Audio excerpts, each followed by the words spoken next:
Ciao, bentornati su Vivi con Letizia. Prima di passare alla nuova lezione del corso di cucito, oggi saluto Chloe Art, Adele Fusco e Alessandra O. Come sempre vi ringrazio per i commenti che mi lasciate e se volete essere salutate in uno dei prossimi video lasciatemi anche voi il vostro commento. Ora andiamo a vedere come riciclare in modo creativo un vecchio paio di jeans trasformandolo in un astuccio che abbiamo ricamato con l'ago magico in una delle lezioni precedenti del corso di cucito. Noi ci vediamo alla prossima, io vi aspetto su Vivi con Letizia il gruppo.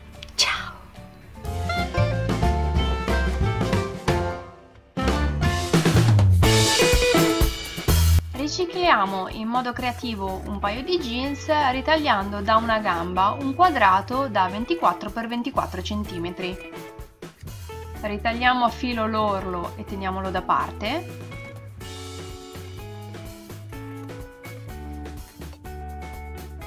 Poi ricamiamo il nostro soggetto preferito con l'ago magico. Potete vedere il tutorial in una delle precedenti lezioni del corso di cucito. Quello che ci serve ora è una cerniera, soprattutto se non avete fatto mai lavori di cucito di questo tipo e non avete mai applicato una cerniera, io vi consiglio di prenderne una un po' più lunga di quella necessaria. Andiamo ad appoggiare il diritto della cerniera contro il diritto della stoffa. Lasciamo sporgere un pochino anche a sinistra e poi fissiamo con gli spilli.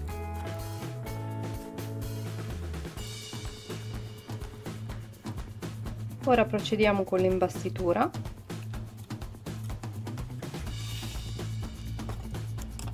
Ora faremo un punto filza cucendo lungo questa linea. Avviamo la cucitura facendo 2 o 3 punti sullo stesso punto per affrancare meglio il filo. Se avete bisogno di chiarimenti o di ripassare i vari punti come il punto filza o il punto imbastitura, potete sempre andare a vedere la lezione con i punti base. Comunque trovate i riferimenti e i link nella descrizione sotto al video.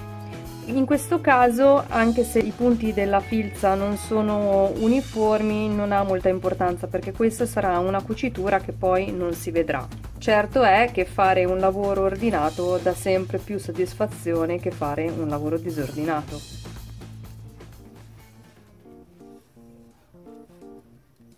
Affranco nel solito modo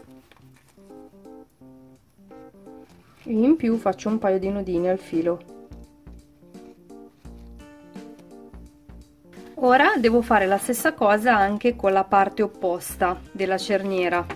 Per essere sicura di fare un lavoro diritto, faccio attenzione che i margini laterali della stoffa siano ben allineati.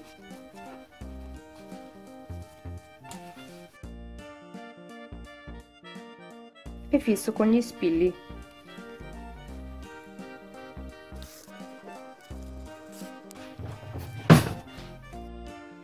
Ora possiamo aprire la cerniera, risvoltiamo il lavoro. Ho fatto la cucitura con questo colore in contrasto per farvi vedere meglio dove e come cucire. Chiaramente se volete fare un lavoro migliore potete prendere un colore che sia tono su tono o di un tono leggermente più scuro rispetto a quello della cerniera. Ora stiriamo in modo da appiattire bene questa piega.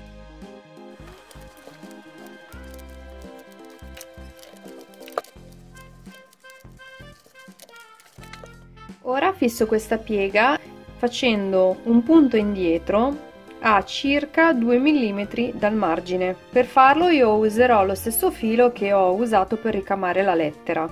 Per fare delle cuciture precise usiamo il trucco dello scotch di carta. Attacchiamone un pezzo sulla stoffa, poi segniamo dei puntini a distanza di mezzo centimetro.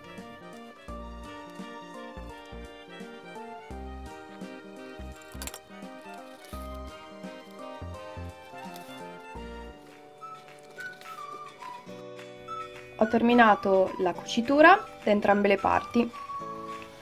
Ora, per evitare sfilacciature nel tessuto, anziché fare un doppio orlo, uso questo nastro termoadesivo che normalmente viene utilizzato per fare l'orlo rapidamente. Lo metto a filo e poi procedo a stirarlo per fissarlo.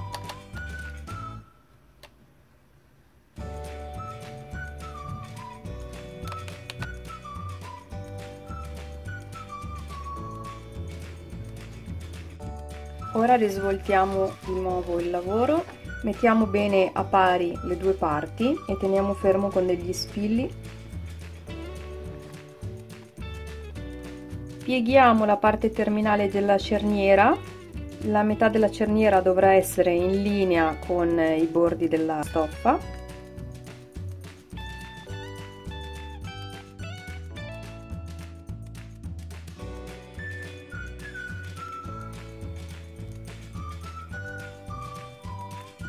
Tagliamo ad angolo. Se abbiamo l'etichetta personalizzata, ricordiamoci di inserirla. Dall'altra parte invece facciamo una cinghia a portastuccio utilizzando il bordo dei jeans che avevamo tagliato all'inizio. Tagliamo questo pezzo di cucitura e poi infiliamolo come avevamo già infilato l'etichetta. Formiamo gli angoli.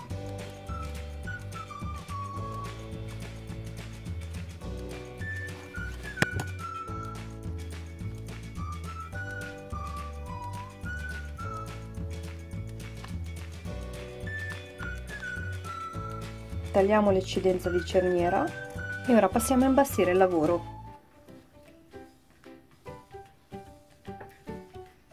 Farò la cucitura definitiva a punto indietro seguendo la linea lasciata dalla colla termoadesiva che ho applicato prima.